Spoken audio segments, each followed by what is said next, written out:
two prominent DJs in the UK.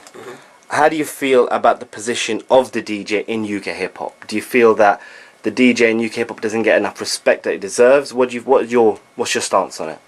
Well, for me, I don't like to call it UK hip hop. I just call it hip hop flat, and it's DJs in general. I mean, right now, it's coming back. Like the DJ is becoming more prominent because obviously we're the people that break the music. We bring the music to the people.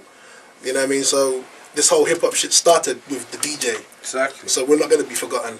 You know what I mean? It will never happen. As much as people try and make it that way, it will never happen.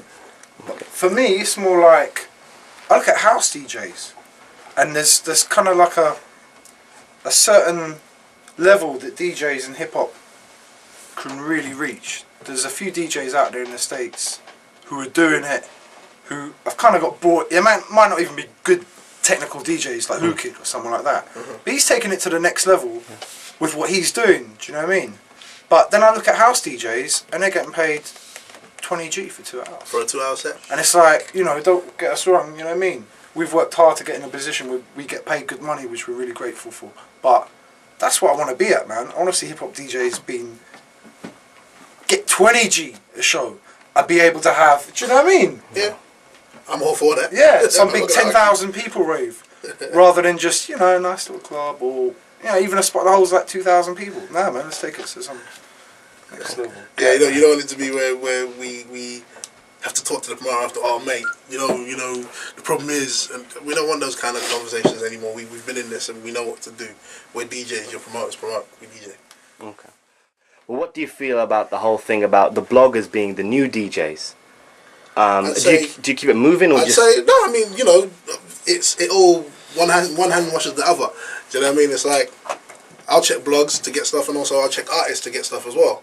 So we do break music. That exclusive game is done now. That's like, you know, the internet kind of deaded everything like that because as soon as something comes out, every blog's got it. Yeah. So it's not really about exclusivity. It never was about that for me anyway. It was all about playing good music. Yeah, it was. Mixtapes it was. Well, yeah, exactly. I fucking my shit, man. See, I wasn't really a big mixtape DJ. I was a club DJ. You know, I'd do my thing, and I had to break music. Even if there's something that's actually out, it doesn't even have to be brand new, but something that people might not have heard. It's still new if you ain't heard it. And that's what my kind of job is. That's what I like to see my role in it. I bring in the nice music, playing it a good way. You know what I mean, just bring it to the people, bring the heat. Now you guys mix live as well. Yes. And not many do. Exactly. No, man. Why don't they? Because they're scared. Let's real talk, man. Like a lot of DJs, especially when they get on others, you know, like legal stations, saying go at any of the other DJs on legal stations because we know them all. Some since like Westwood since I was like 13, and we totally respect what they do. But for me, I see too many DJs like they look bored. You know what I mean? Sitting down doing a show, playing. All right, we're gonna do this, play this. Do you know what I mean? That's too easy. And for me, growing up, the best hip hop radio, whether it be Funkmaster Flex, Mr. Magic and Marley Marl, Africa Islam, Cool DJ Red Alert, Chuck Chillat, all live mix shows. So we've always had that in the back of our mind, and we just, you know what I mean, and show our skills. That's what we do. You know, we're not personality DJs who just, oh hi, next record's coming up now on Kiss 100s. We're grafters. Exactly, you know what I mean? man. So it's what we do. Is we bring that kind of element to the table. I mean, they like again, a lot of radio DJs don't do that, but we're keeping that kind of thing alive. Right. And it's fun as well, man, because like certain DJs do like pre-recorded mixes, and that's dry, man. What are you gonna? Where's the spontaneity? You know what I mean? Yeah. Because somebody hit you up on the text like, oh, I really need to hear this tune right now. I'm thinking, oh, okay, yeah, let's throw that in. You know what I mean? Have you got this? Have you got that? We do that all the time. I mean, our show is kind of loosely structured.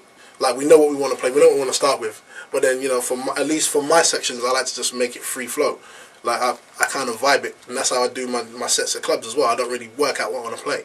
I just throw a bunch of stuff in a crate and then I'll play.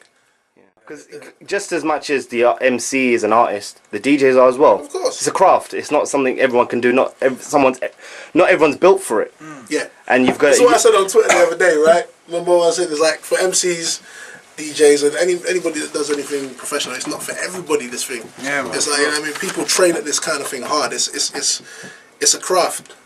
You know what I mean? This is what we do. You know what I mean? This is not a fun. Well, it's fun for us, but some people just want to take the quick route. Right. Yeah, I mean, we practice this because we have genuine love for the culture of what we're doing. MK, you said it before about mixtapes. It was about the exclusiveness. But why aren't there enough mixtape DJs in the UK? That I didn't see enough. You know what? I think when I first started doing mixtapes in the early 90s, like a lot of people just hadn't cottoned on to the fact that mixtapes were out there and what they're about, because at that time it was more a New York thing. And I even remember having to explain to certain shops what mixtapes were. But I think a lot of DJs, they didn't really see the potential in it. Yeah. And they didn't do it, which was great for me. Yeah. Really. Because there was only a few of you guys, right? Yeah, there was, I mean, real talk, there was me, then 1994, 95, met Sem Tech was doing his thing up north. There was a few DJs in Leeds, DJ Marvin, who's from South End. Shout out to Marvin, wow. Yeah, not really, you know. No. Did a couple. Who? Kofi did a couple. Yeah, Kofi, did a respect to couple, him, he did a did like 2 mixtapes, Sam's Semtex the put only out other one I of can them. really give the credit. No, but I think Actually Sam being out was like really heavy with the mix. Yeah, he was heavy mixed. Yeah, up until about volume, I think he'd done up to about volume 10 or something. But I think DJs really were just lazy, man. But even now, with the whole internet thing and yeah, nothing's exclusive, blah, blah, blah. DJs, especially new DJs, should get on it, man, and do that and do whatever works. Put your personality into it. Yeah, do whatever works for them. Whether it's like doing a mixtape every Monday, or whether it's a podcast, or whether it's actually getting something, an actual mixtape pressed up and saying, right, I'm going to do 1,000 copies. I'm going to give it away for free. Hit all the promoters up. Start a Facebook group or whatever. Do you know what I mean? Just hustle that shit.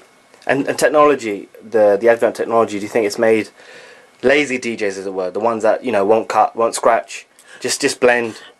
Yeah, it's made bad DJs average or good, and it's made good DJs amazing.